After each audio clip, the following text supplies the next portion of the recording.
ICC टी20 world cup 2026 की बात कर लें, टी20 फॉर्मेट की बात कर लें, जब स्ट्रांग टीम का बात होता है तो सबसे पहले भारतीय टीम का जिक्र होना चाहिए।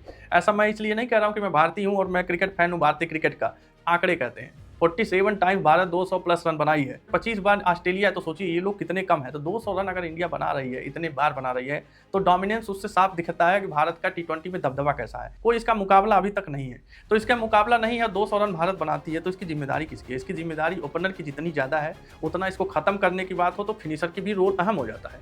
तो अब हम बात इस वीडियो में सिर्फ फिनिशर की करने वाले हैं। तो फिनिशर में सबसे बड़ा नाम आता है रिंकू सिंह का।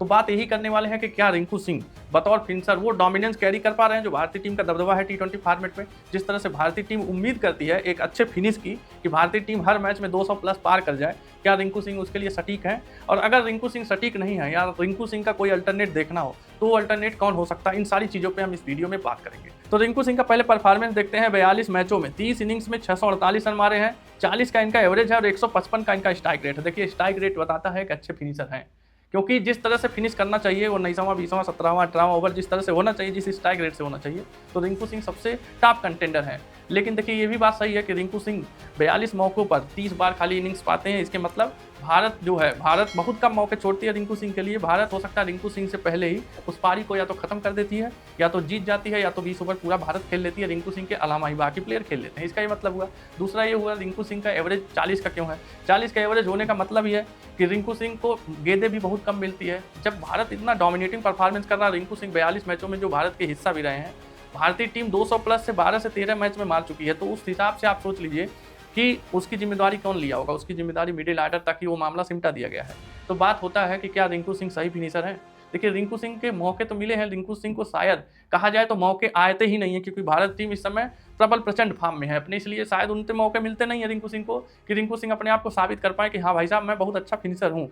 लेकिन कई मौके पर, कई अहम मौके पर, जिस तरह से आपने देखा नामीबिया के खिलाफ बात करेंगे, नामीबिया के खिलाफ बात हुआ, यूएसए के खिलाफ बात हुआ, और भी कई मौकों पर रिंकू सिंह उस तरह से परफॉर्मेंस दे नहीं पा रहे हैं। लेकिन बात यहीं खत्म नहीं होती है। भारत को ये डोमिनेंस कैरी करना है तो रिंकू सिंह को अच्छा फिनिशर बनना पड़ेगा। लेकिन बात होती है कि रिंकू सिंह नहीं तो कोई और कौन? तो कोई और में देखिए बात आता है एक संजू सैमसन का। संजू सैमसन की देखिए वकालत मैं नहीं कर रहा हूँ, मोहम्मद कैफ ने अपने यूट्यूब चैनल पर भी किया है। और दूसरा हम इसलिए भी कहेंगे संजू सैमसन का नाम, संजू सैमसन देखिए बतौर ओपनर ही खेले हैं, मिडिल ऑर्डर पे खेले हैं, लेकिन यही सच बात है संजू सैमसन फ्लेक्सिबल प्लेयर है पोजीशन के साथ। पोजीशन के छेड़छाड़ संजू सैमसन के प्रदर्शन में बहुत ज़्यादा कोई मैटर नहीं करता है। अगर संजू सैमसन खराब फॉर्म में है तो उनको आप ओपनिंग करा लीजिए, मिडिल ऑर्डर में बैटिंग करा लीजिए, संजू सैमसन वहाँ भी अपनी खराब फॉर्म जारी रखेंगे। और संजू सैमसन अच्छे फॉर्म में है तो चाहे बतौर ओपनर और चाहे मिडिल ऑर्डर में उनको कहीं खिला दीजिए, अच्छा परफॉर्मेंस देंगे आपको। तो बात होता है कि संजू सैमसन क्या बतौर फिनिशर हो सकते हैं, तो भारत को इससे फायदा क्या है? तो देखिए संजू सैमसन अगर बतौर फिनिशर आ जाते हैं तो एक तो बल्लेबाजी क्रम भारत का मजबूत हो जाएगा, दूसरा संजू सैमसन को जो टीम इंडिया बैक कर रही है, शायद बतौर ओपनर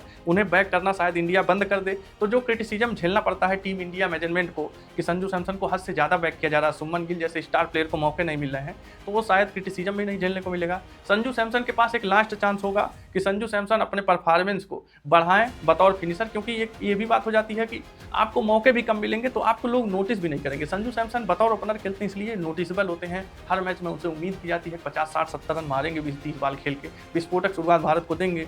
लेकिन वहीं फिनिशर रिंकू सिंह भी 42-43 मैच खेल चुके भारतीय टीम के लिए, लेकिन बहुत ज़्यादा उन पर नोटिस नहीं किया जाता, क्योंकि शुरू में इतना दमदार प्रदर्शन सूर्य कुमार यादव, हार्दिक पांड्या तक ही 20 ओवर खेल के भारत को इतना रन बना देते हैं कि रिंकू सिंह का नंबर ही नहीं आता है। 1-2 बार रिंकू सिंह को खेलने को मिला, 1-2 चौके मार दिए, रिंकू सिंह की वाहवाही हो गई, उनका कैरियर भी आराम से मौज में चल रहा है। तो उस तरह से संजू सैमसन का अगर कैरियर सच में बचाना है, क्योंकि संजू सैमसन नवंबर में जाके 32 साल के होंगे, संजू सैमसन के पास बतौर टी20 क्रिकेट अभी 3-4 साल बचा हुआ है। क्योंकि देखिए 50 ओवर फॉर्मेट में तो संजू सैमसन को कहीं भी, अब आपको नहीं लगता कि कहीं भी इनको मौका मिलेगा। टेस्ट फॉर्मेट के लिए ये सही नहीं है, और टेस्ट फॉर्मेट में अब 32 साल के एज का खिलाड़ी को डेब्यूट कराने के मूड में भारत नहीं है, जिस तरह से भारत यंगर अप्रोच के साथ चल रहा है। तो संजू सैमसन के पास मौका सिर्फ टी20 फॉर्मेट में रह जाता है।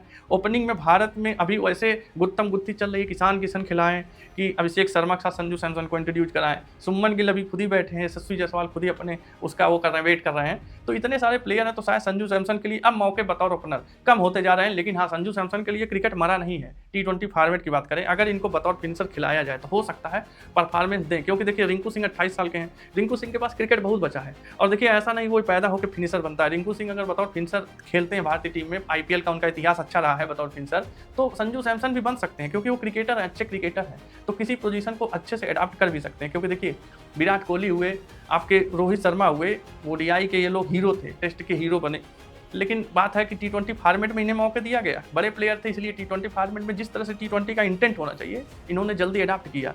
इनको 1 डाउन पे विराट कोहली को भेजा गया, बीच में ये ओपनिंग करने भी आते थे। विराट कोहली किसी भी पोजीशन पे निराश नहीं किए, क्योंकि बड़े प्लेयर थे, क्रिकेटिंग प्लेयर थे, हर तरह के साख है उनके पास, बहुत ज़्यादा एक्सपीरियंस था उनको, तो हो सकता है संजू सैमसन भी निराश ना करें। संजू सैमसन को मौका देकर देखना चाहिए, बतौर फिनिशर मौका देने से क्या होगा, भारत का जो डीप जो स्ट्रेंथ है बैटिंग का, जो भारत डिपेंडेंट रहता है कि बैटिंग तो है लेकिन ऑलराउंडर है, कहा जाए डेजिग्नेटेड फिनिशर है, कोई लेजिटमेंट फिनिशर है तो रिंकू सिंह है, तो उनके लाइक टू लाइक अगर रिप्लेसमेंट करा जाए कि खाली ऐसा आदमी हो जो सिर्फ बैटिंग करना जानता हो, तो संजू सैमसन ही एक अच्छा अल्टरनेट है जो रिप्लेस कर सकते हैं रिंकू सिंह को।